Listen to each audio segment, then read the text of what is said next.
地球史上最富有的10个人，第1名拥有840万亿元资产，相当于中国8年的 GDP。不管是马斯克还是我们熟知的和珅，在他们面前也会如同乞丐一般。视频有点长，可以收藏后慢慢观看。那么点击订阅，让我们出发吧。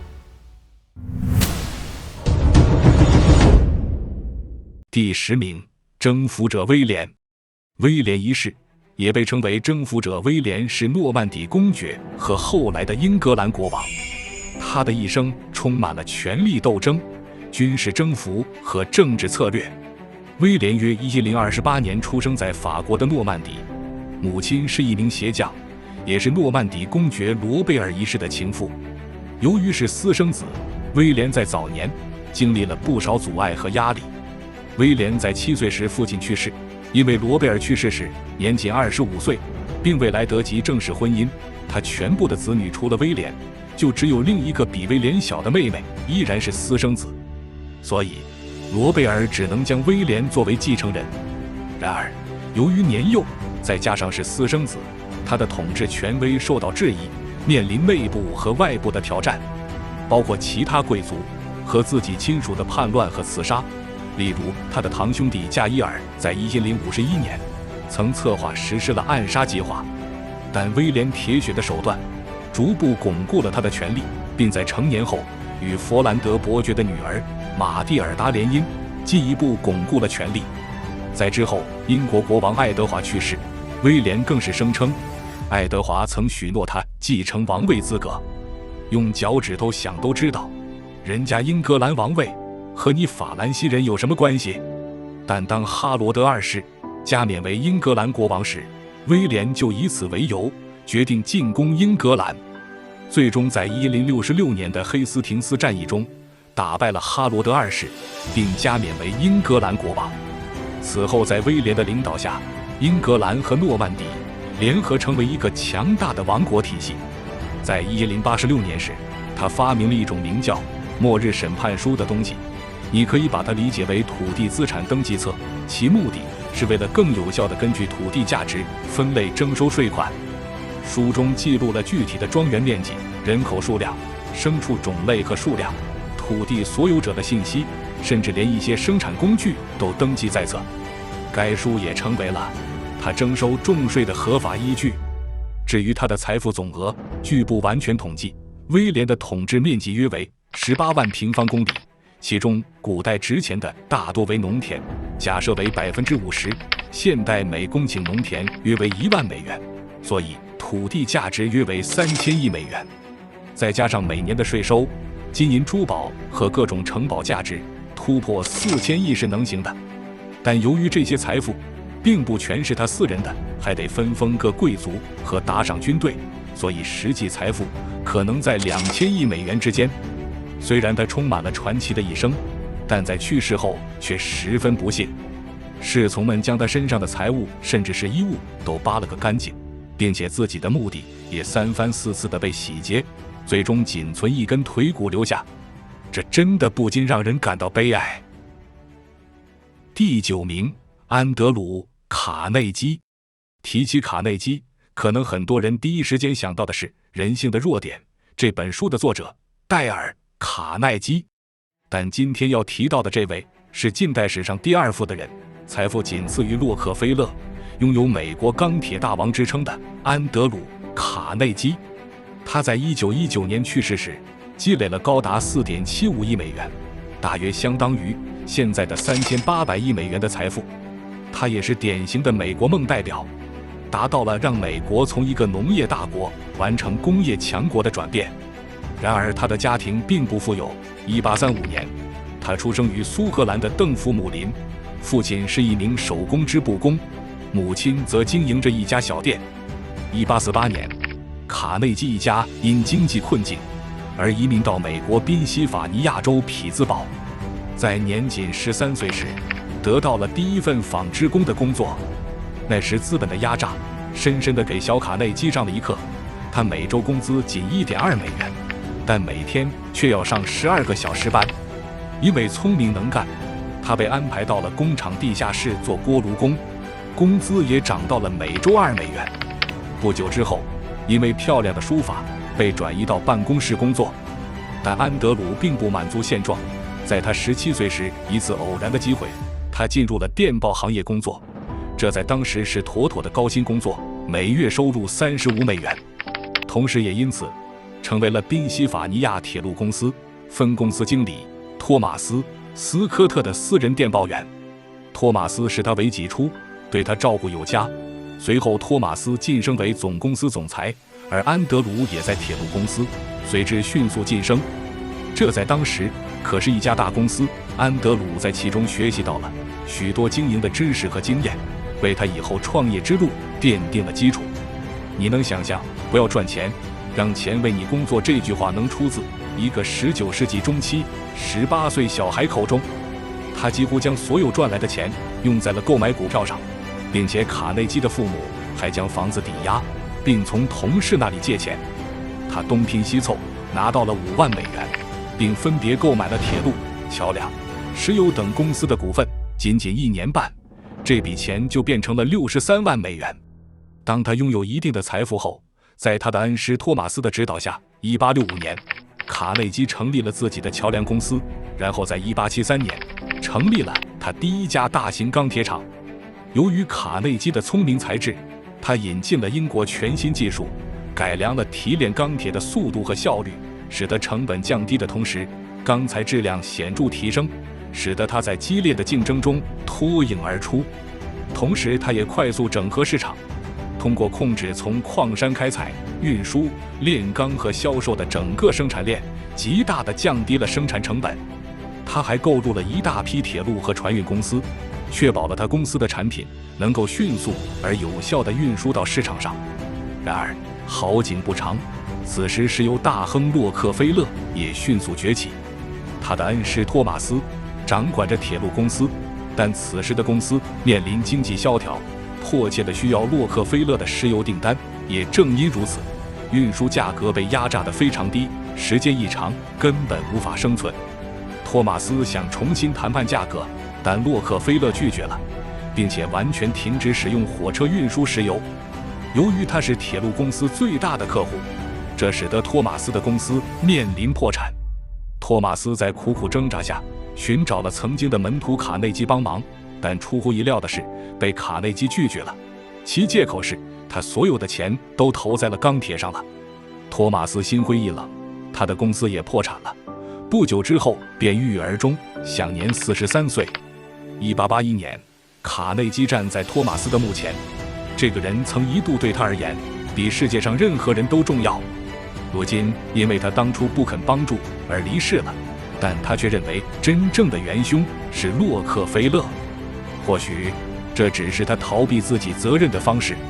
他想要报仇，从此2位近代第一和第二富有的人便正式宣战了。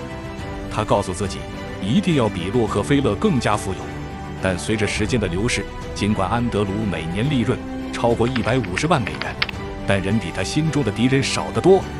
于是他采用了自己童年被资本压榨的手法，用在了他的工人身上。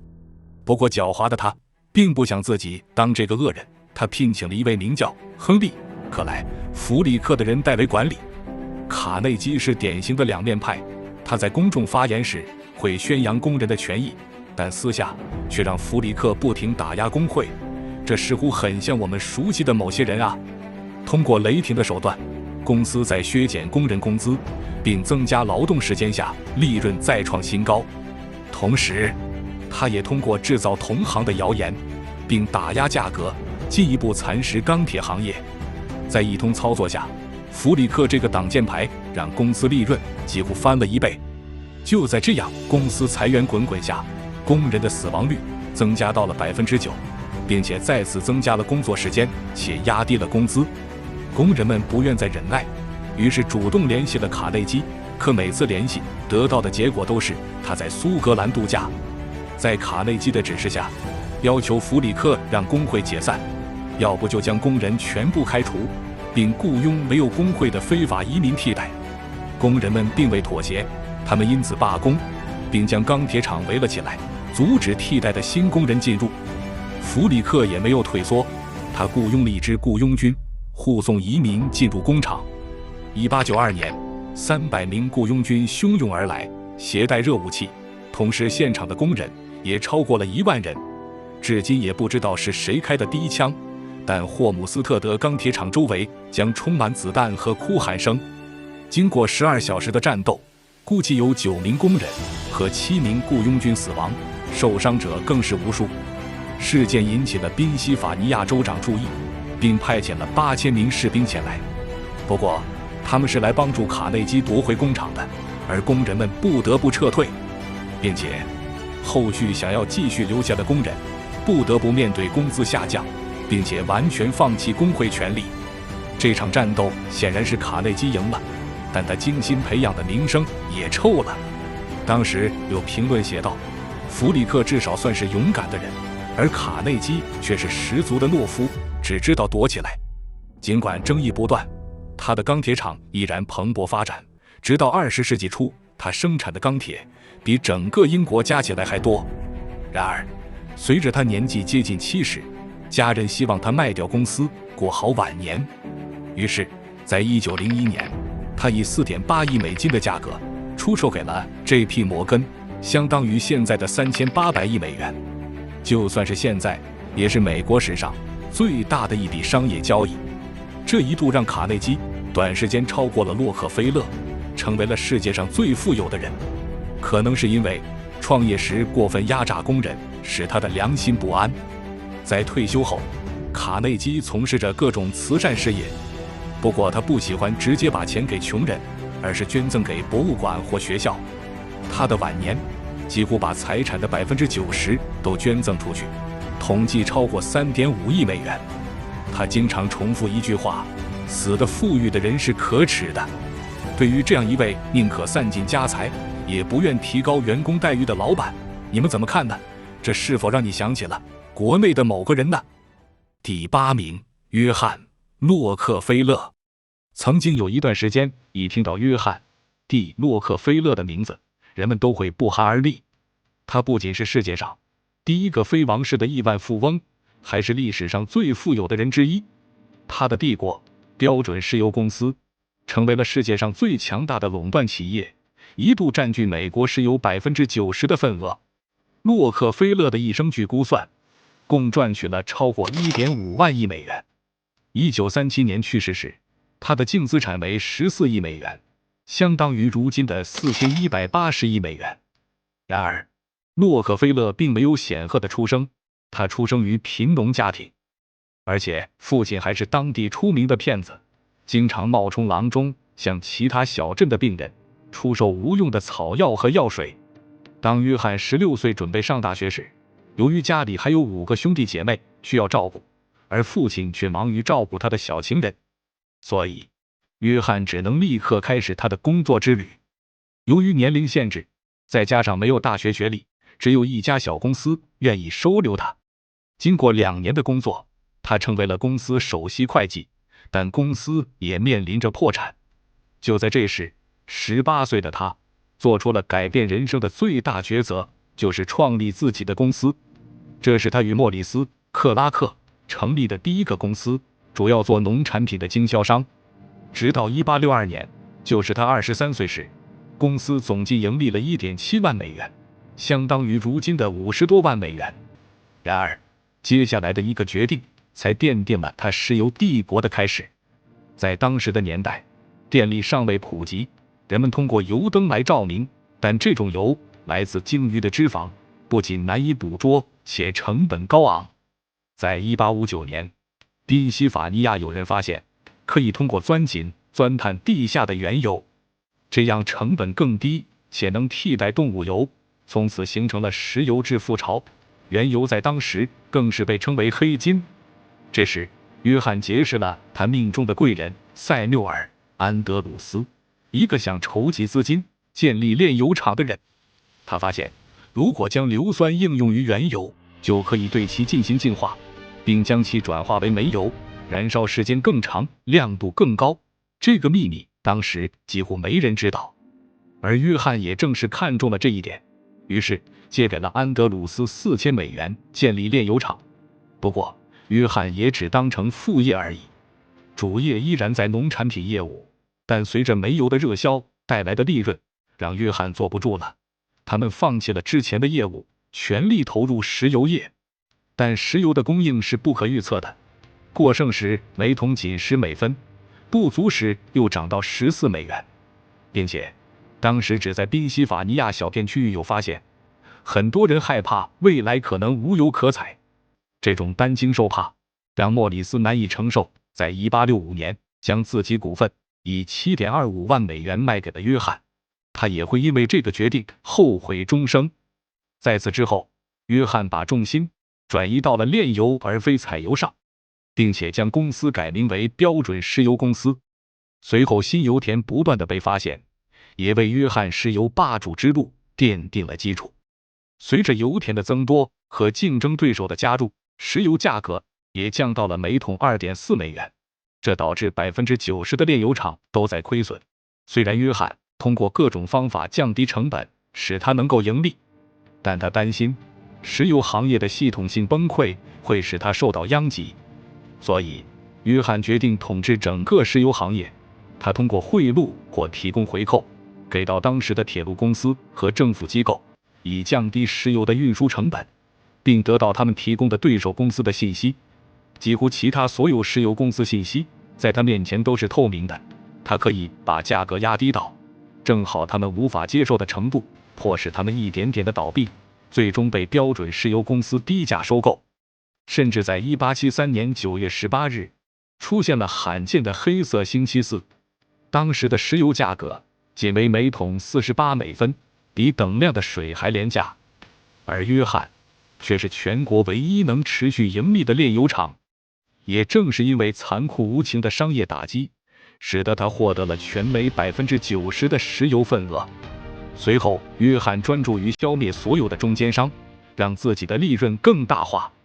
从油井到炼油厂，再到运输、储存和分销，每个环节都自己参与，并且铺设运输石油的管道，以减少对铁路公司的依赖。这时不好的消息来了，爱迪生发明了电灯泡，这导致煤油灯的岌岌可危，使得约翰的煤油业务可能一落千丈。同时好消息也随之而来，随着汽车的出现，提炼原油的过程会产生关键的副产品汽油，这种原本会被丢弃的材料，如今却变为了最佳利润来源。这使得他在1893年美国经济萧条，600家银行倒闭下，依然兴旺发达。随着汽车行业的增长，约翰变得更加富有。然而之前无情的商业手段和标准石油公司在公众负面的形象，使得他成为了总统罗斯福上台期间的打击对象。罗斯福承诺要消灭垄断，并对标准石油发起了全面调查。他被指控垄断石油行业、掠夺性定价、谈判铁路回扣、商业间谍活动等罪名。直到罗斯福卸任，这个庞然大物在1911年，历时41年，终于被分割了，并且重组的公司独立不相关。但实际上，这对于约翰并没有致命打击，因为他依然拥有1/4的标准石油股权，使得他被拆分成34家公司时获得了所有公司股票，并在公开交易后，投资者的购买使得股票价值翻了3倍。所以在石油公司解散的同一年，约翰也成为了历史上非王室最富有的人。第7名，所罗门王。古有云：普天之下，莫非王土；率土之滨，莫非王臣。这里可以看出，古代君王的富有程度，也是从第7名开始，将是君主们的主战场。所罗门王出生于公元前990年，古代以色列联合王国的第3任国王，以其智慧和财富以及妻妾成群闻名。传闻他有600名妻子和400名小妾，但最值得讨论的还是他的财富。根据圣经记载，所罗门王在位40年期间，平均每年可以获得25吨黄金，算起来一共就是1000吨，按照现在金价，1吨大概值8300万美元，所以总共就是830亿美元。这还没有把其他国家的进贡、税收还有对外贸易， 15万公里土地的价值等算进去。而且古代的黄金购买力和现在完全是一个天一个地，可以说1枚金币在当时是普通人一辈子都赚不到的财富，而现在几乎人人都能穿金戴银。不过圣经上的记载可能含有夸大成分，据专家估计，他的财富换算成现在的价值估计在5000亿美元左右。这样的财富估计只有马斯克最有希望打破了。第6名，凯撒·奥古斯都。作为罗马的开国皇帝，他相比所罗门王就要自律太多了。凯撒的一生只有3个妻子，但财富却远远领先所罗门。奥古斯都据估算拥有的财富相当于现在的4.6万亿美元，可能听起来有些太不可思议了。但你要明白，当他攻下埃及后，就把那块土地划为了个人财产，而不是纳入罗马参议院的管理。也就是说，100万平方米的埃及全都是他的后花园。他甚至可以在狮身人面像上吃烧烤或者露营。除了拥有一个完整的国家外，奥古斯都还至少有1000万金币，这些金币是由他的叔叔朱利叶斯留下的，他们相当于现在的2000亿美元。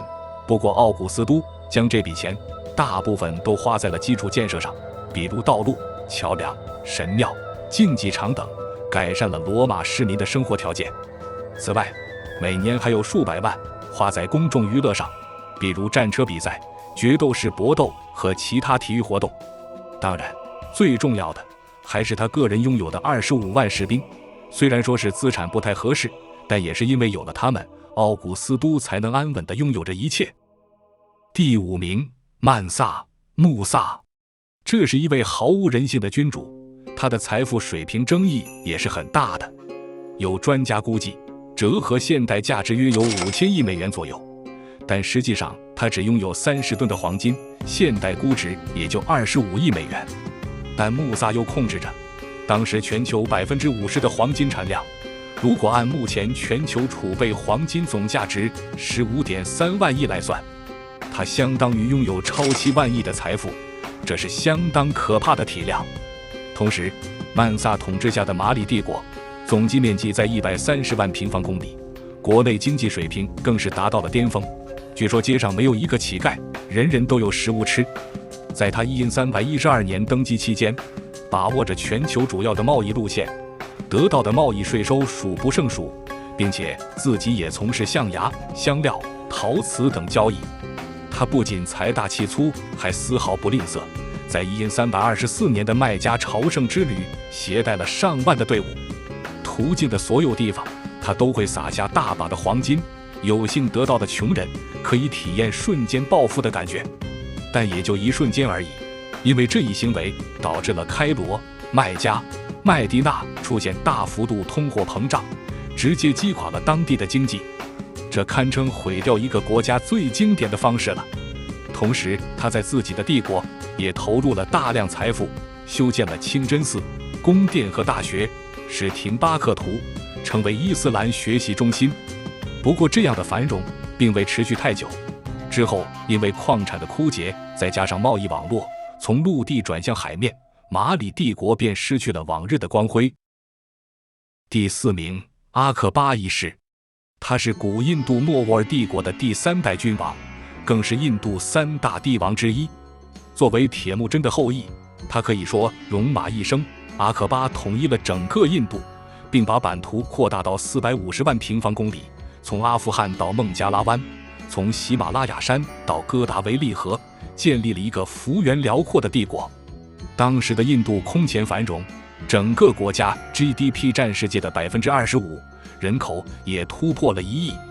众多的人口和辽阔的土地给阿克巴带来了丰厚的税收，据估计他所拥有的财富相当于现在的21万亿，这等同于100个马斯克。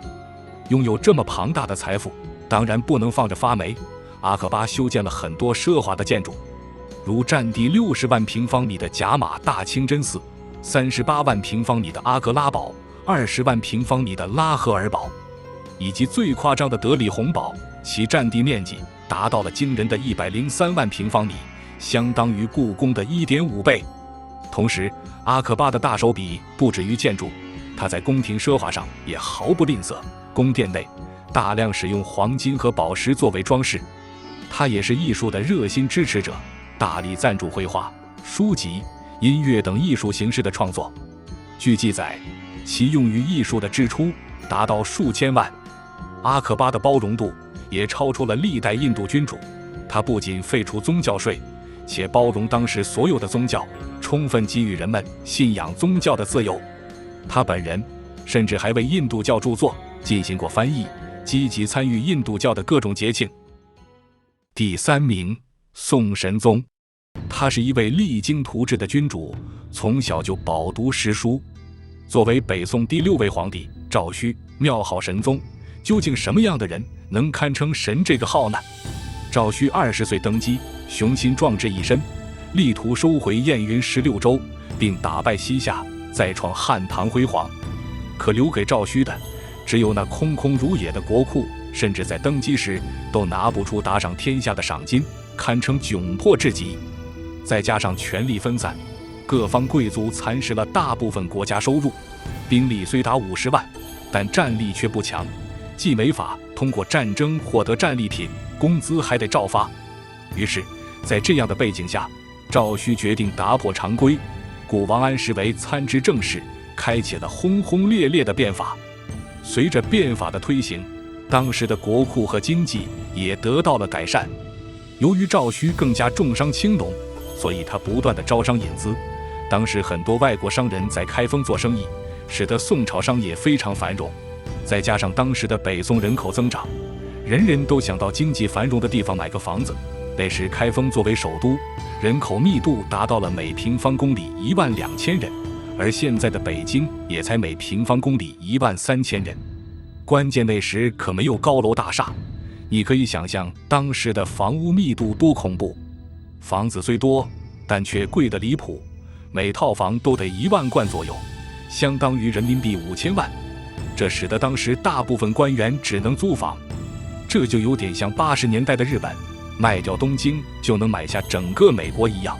估计当时宋朝的土地价值都能买下亚欧大陆了吧。也正因为如此，据统计，赵顼在位时的宋朝 GDP 占世界的30%，因此《时代周刊》评价他为史上第3富有的人，总财富相当于现在的30万亿美元。但我个人认为这过于夸大。虽然宋神宗时期南宋财政达到巅峰，但那也是国家收入大多用于建设和军费上。虽然皇帝拥有财政分配权，但那并非他的个人财产。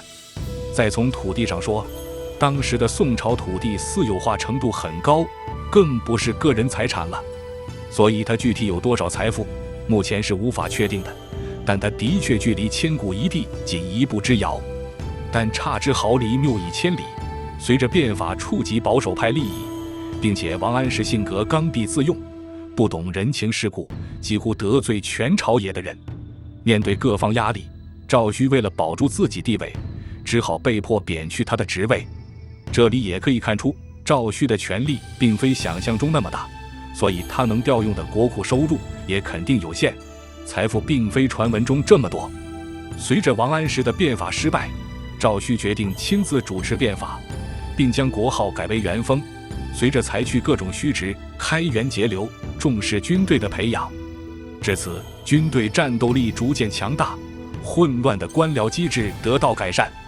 之后赵顼认为实现自己雄心抱负的时候到了，他决定向西夏出兵。但在1081年的永乐城之战，宋军大败，损失兵力超20万，从此赵顼便一蹶不振，在他38岁时便长辞于世。第2名，忽必烈。他是中国历史上统治面积最大、权力达到巅峰的皇帝。他在位时的元朝，领土面积达到1372万平方公里。忽必烈于1215年9月23日出生在漠北草原，是拖雷的嫡次子铁木真的孙子。忽必烈在1271年正式建立元朝，并在1279年彻底征服南宋，统一中国，为后来明朝和清朝的发展奠定了基础。他在位期间推行汉族文化，并发展儒家文化。你可能认为忽必烈是因为喜欢，那换成是你，会因为喜欢外族文化而让自己族群的文化被入侵吗？答案显而易见，因为儒家文化注重君臣思想，更加利于中央集权，才被他推广。那么问题来了，既然这样，那元朝究竟算不算中国的呢？从当时官方角度来说，忽必烈承认自己是中国皇帝，并把首都定在北京，而中国朝代更迭的继承一直都不是血脉，而是源于文化继承。如果他不承认自己是皇帝，并沿用之前的文化，那么汉人也不会认他。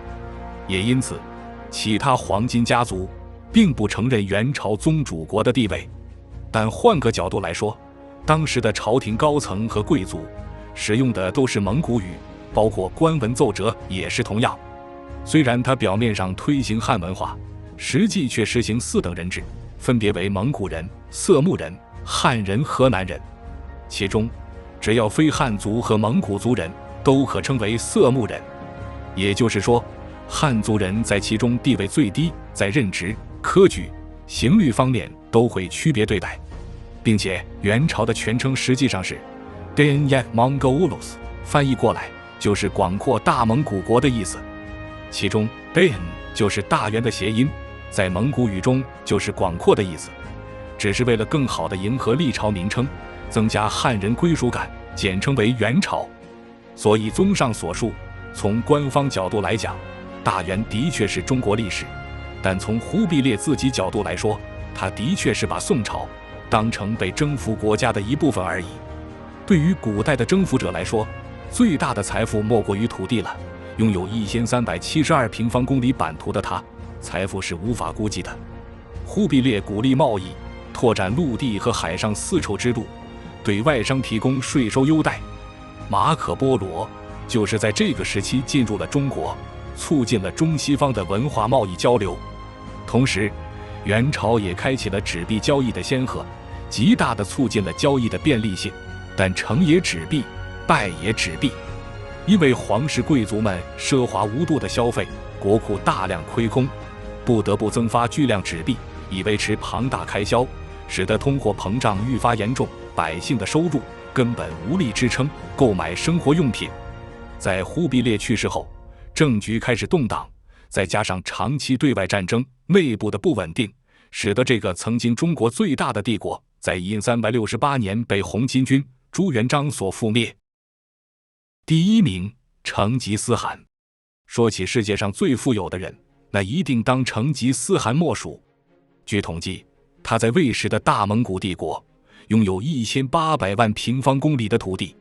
他去世后，其子孙再次大规模西征，其版图达到了3300万公里，这其中包含各个汗国以及忽必烈建立的元朝。那么，单说铁木真拥有的地图面积，在世界上可排名在第5，次于1921.5万平方公里的西班牙帝国，2240万平方公里的苏联，2300万平方公里的沙俄帝国，以及3550万平方公里的大英帝国。可为什么说铁木真才是历史最富有的人呢？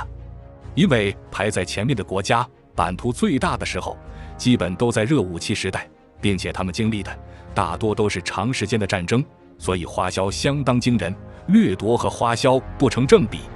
比如西班牙帝国多次濒临破产，沙俄帝国的叶卡捷琳娜二世又主要把收入花在建设上，而大英帝国是君主立宪制，女皇多是象征意义，主要权力在首相和内阁。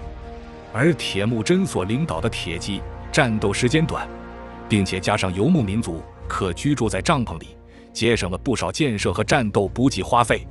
这种开源节流的打法，再加上搜刮了世界上20%土地的财宝，虽然铁木真十分大方，每次打仗的收获会分出9%给部下，但仅仅的10%也是相当可怕的财富。并且你别忘了，他还有1800万平方公里的土地，与其他皇帝不同，这些可都被认为是他的私人财产，他想卖给谁都是他的自由。虽然没有谁会把土地拿去卖掉，当然慈禧除外，估计这些地的价值都相当于现在的50万亿美元了。所以《时代周刊》将他的财富估值在120万亿美元左右，当之无愧的历史第一首富。其实，在制作本期视频中，第3的位置我纠结了很久。最初的人选是武则天，但他的故事太过违背社会伦理道德，再加上谋害子女的传闻也并未被证实，所以怕被限流，最终还是放弃了。不知道你认可这份榜单吗？你觉得哪位历史人物应该排进来？最后，你觉得成吉思汗到底算不算中国人呢？可以在评论区留下你的看法。